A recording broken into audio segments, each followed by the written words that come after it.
Cristel, let's go for a coffee now. No, I don't want to. Yes, you do. Come on. No, have you never heard about consent? What? Giving consent is when you voluntarily agree to a request that somebody else has made. A consensual activity is when all the parties involved are willing to do so. Can I borrow your phone? I need to call a friend. Maybe.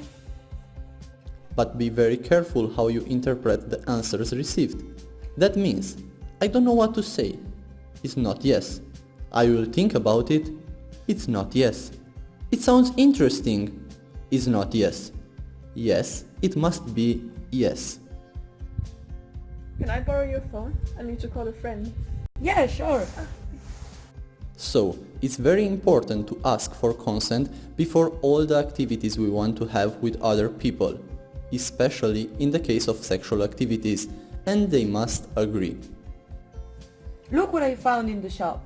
Wow, it's amazing. Can I borrow it sometime? Yes, you can wear it today. Thank you. Is that my t-shirt? You were supposed to give it back to me. But you said I could borrow it.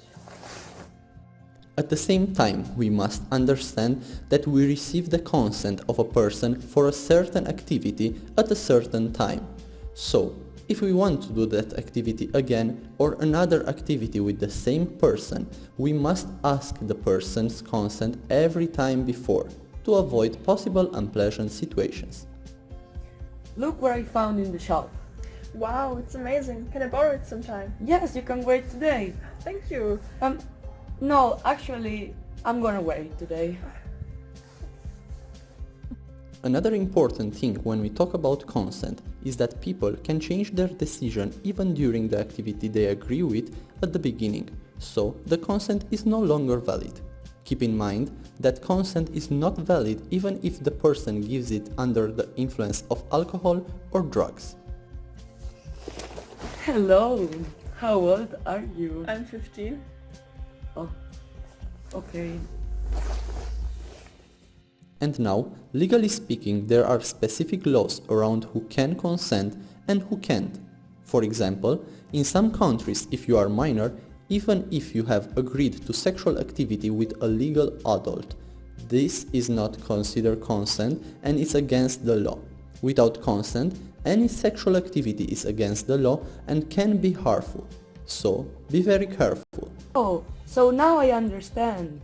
We should ask for consent every time we want to do some activities and an agreement is necessary.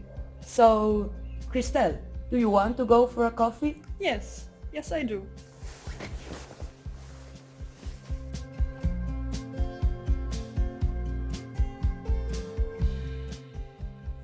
Hi!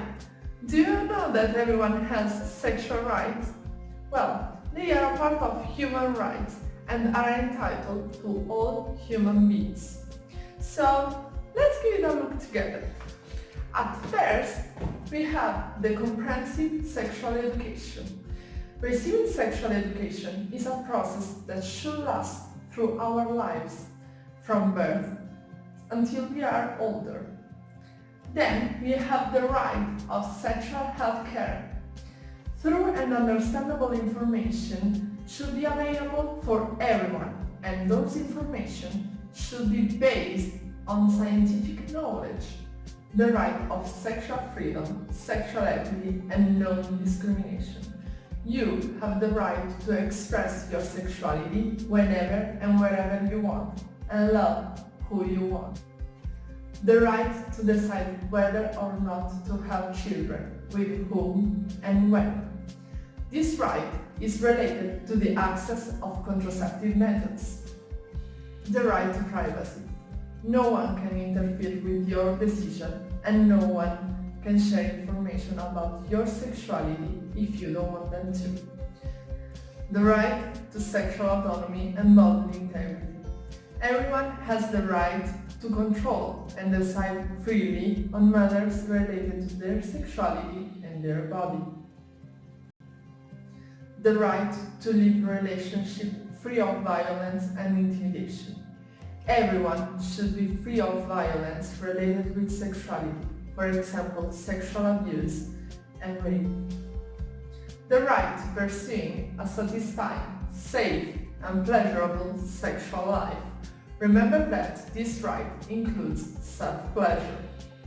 So, to conclude, remember that everyone, including you, has these rights, no matter your sex, race, ethnicity, religion, health status, or age, because these rights are a part of human rights.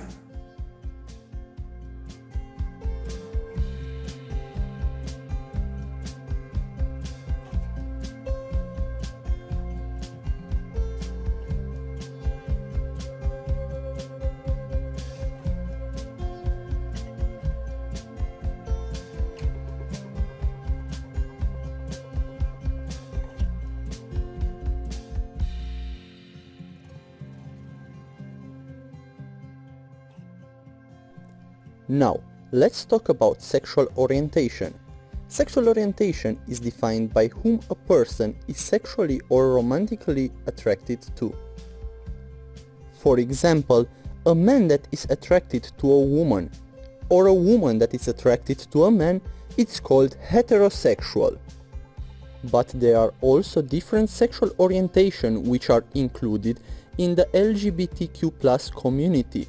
A woman that is attracted to a woman or a man that is attracted to a man is called homosexuality, gay, or lesbian.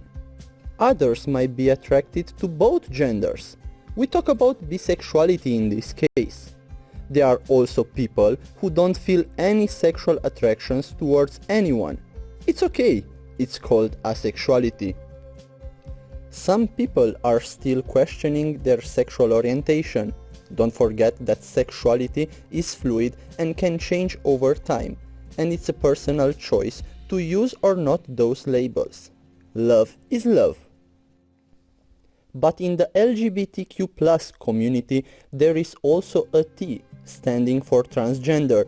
Sometimes a person can feel different from the sex they were assigned at birth. This is called being transgender. It is not related to their sexuality, but to their gender identity.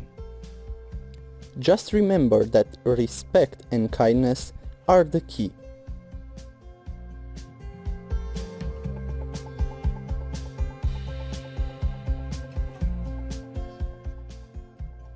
Salut! Mulțumim pentru vizionare! Sperăm că v-a plăcut videoclipul nostru. Nu uitați că avem un chestionar distribuit de diriginții voștri. Vă mulțumim celor care l-ați completat deja. Dacă încă nu l-ați completat, vă încurajăm să o faceți, pentru că vom avea un ultim episod în care vom răspunde întrebărilor de acolo și de pe telonim, unde de asemenea puteți adresa întrebări anonime. Toate acestea vor fi disponibile pe grupul privat de Facebook dedicat liceenilor, elevi în Sighişoara, unde vă așteptăm să dați join. Pe data viitoare!